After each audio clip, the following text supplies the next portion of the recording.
السلام علیکم، میں جماعت ششم اردو کا سبق نمبر 3 اٹھ باندھ کمر کیا ڈرتا ہے کہ سبق کی وضاحت کرنے جا رہی ہوں۔ صفحہ نمبر 18 اس میں یہ بتایا گیا ہے کہ کفال شاشی کون تھا۔ عائشہ کی جو والدہ ہیں، جو اس میں عائشہ ہوتی ہیں ایک بچی، ان کی والدہ ان کو بتاتی ہے کہ کفال شاشی جو تھا وہ کون تھا۔ کفال شاشی ایک بہت مشہور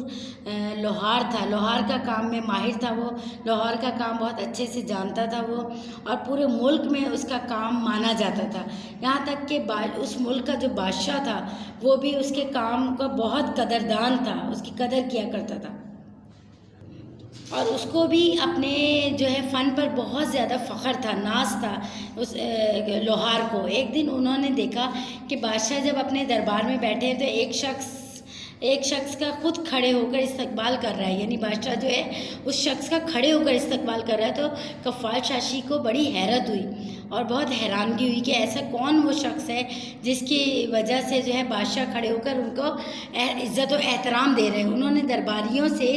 پوچھا کہ کون شخص ہے اور کس ہنر کا مالک ہے جس کی وجہ سے بادشاہ ان کو اتنی عزت و احترام دے رہے ہیں۔ وہ ان کو درباریوں نے بتایا کفال شاشی کو کہ وہ ایک عالم دین ہے۔ کفال شاشی نے سوچا کہ کیوں نہ وہ بھی دین کا علم حاصل کرے اور اس طرح سے وہ ایک معزز شخص بن جائے معاشرے میں۔ کفال شاشی کی عمر کیونکہ بہت زیادہ ہو چکی تھی تو انہوں نے عالم بننے کا فیصلہ کر لیا، اس لیے انہوں نے دن رات محنت کر کے 1 سال کے عرصے میں مسلسل انتھک محنت کر کے ایک علم حاصل کیا، دین کا علم حاصل کیا، اور اس کے بعد جب انہوں نے اپنا جائزہ لیا تو ان کو ایسا لگا کہ انہوں نے اس عرصے میں اپنا علم جو ہے وہ بہت کم حاصل کیا ہے، اتنا حاصل نہیں کیا، تو ان کو بہت زیادہ ایک دکھ ہوا، افسوس ہوا، ان کا دل اس چیز میں آ کے دکھا، افسوس ہوا، تو وہ ہمت ہار بیٹھے، ہمت چھوڑ دی انہوں نے، اور آگے مزید انہوں نے علم حاصل کرنے کا فیصلہ ترک کر دیا، چھوڑ دیا۔ کفال شاشی نے کیا کیا کہ دوبارہ سے لوہے کا کام شروع کر دیا، جو کہ ان کا پرانا ایک کام تھا، لیکن کیا ان کا اس کام میں بھی دل نہ لگا، تو آخر تھک ہار کر وہ ایک سفر پر نکلے اور یہاں وہاں ادھر ادھر بھٹکنے لگے، پھرنے لگے۔ پھر ایک دن جب وہ ہمت ہار چکے تھے تو ان کی وہ ایک پہاڑی میں ایک علاقہ تھا، ایک علاقے میں ایک دن وہ ایک پہاڑی علاقے میں آرام کر رہے تھے تو ان کی نظر ایک پتھر کے اوپر پڑی۔ اس پتھر پر مسلسل پانی گر رہا تھا اور اس پانی گرنے کی وجہ سے اس میں کافی گہرا گڑھا پڑ چکا تھا۔ کفال شاشی کو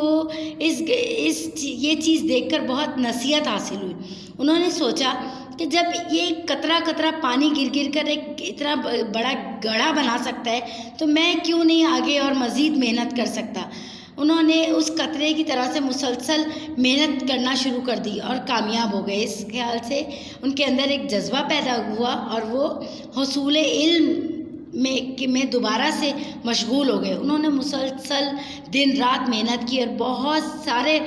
علوم پر بہت سارے یعنی جو مختلف طرح کے علوم تھے، علم تھے، اس پر مہارت حاصل کر لی۔ اب وہ کفال شاشی سے علامہ کفال شاشی بن چکے تھے، یعنی اتنا علم حاصل کر چکے تھے کہ ان کا نام جو ہے علامہ ساتھ لگ گیا تھا ان کے نام کے ساتھ۔ پورے ملک میں علم و ادب کے حوالے سے ان کا کوئی ثانی نہیں تھا، یعنی اس پورے ملک میں ان کا نام جانے لگا، ایک عالم دین کے حوالے سے بہت مشہور ہو گئے اور ہر جگہ ان کا عزت و احترام کیا جانے لگا۔